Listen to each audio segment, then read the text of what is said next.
Warning: this video contains graphic content that might be disturbing to some viewers. Just in that serial killer, Edward Gein has been caught. Police found a hanging body in his house. He killed 2 people in the span of 2 days. Masks made of human skin were found in his house.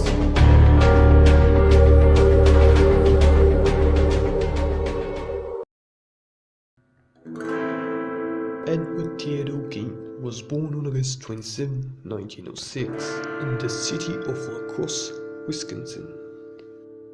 The son of George, a fearful alcoholic father, and Augusta, a fanatically religious mother. Ed grew up alongside his older brother, Henry, in a household ruled by his mother's moralistic preachings. Around 1915, Augusta moved the family to a farm outside Plainfield, Wisconsin. Ed rarely left the farm except for attending school. The 1940s would see the beginning of Gein's reign of terror.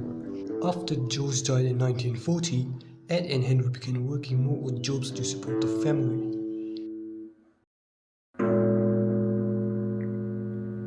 In 1944, the brothers were burning brush on the property when the fire raged out of control. Henry was found dead, and although it was initially believed to be the result of the fire, circumstances surrounding his death as well as Ed's later activities led to the suspicion that the younger brother might have been responsible.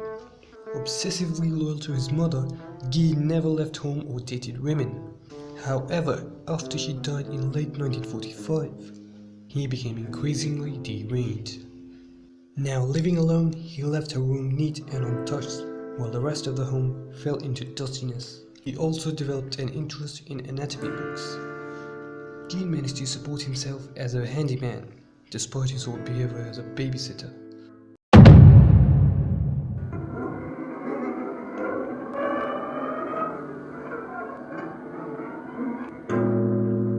Meanwhile, a few residents from the area had mysteriously disappeared over the years. Among them was Mary Hogan, who ran a tavern in a nearby pine grove that Gein regularly visited. The 54-year-old woman disappeared in December 1954.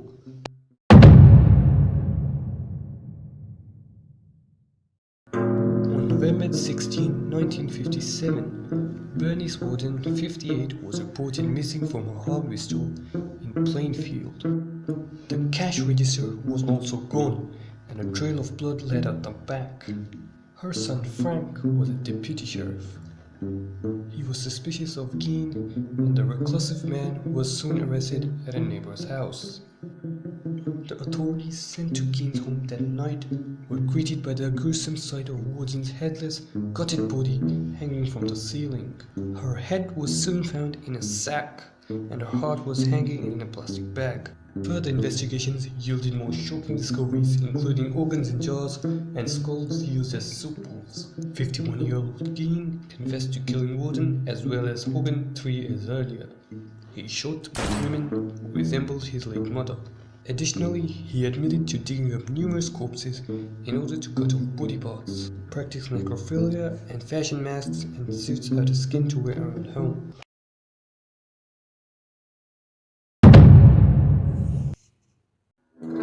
After Gein's arrest, his lawyer William Belter entered a plea of not guilty by reason of insanity, and in January 1958, Gein was found unfit to stand trial after a schizophrenia diagnosis.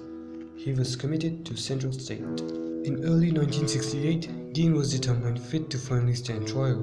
That November, he was found guilty of Warden's murder.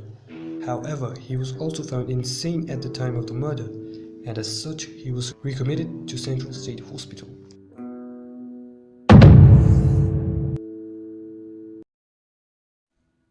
In the late 1970s, with his health failing, Gein was transferred to the Mendota Mental Health Institute in Madison, Wisconsin.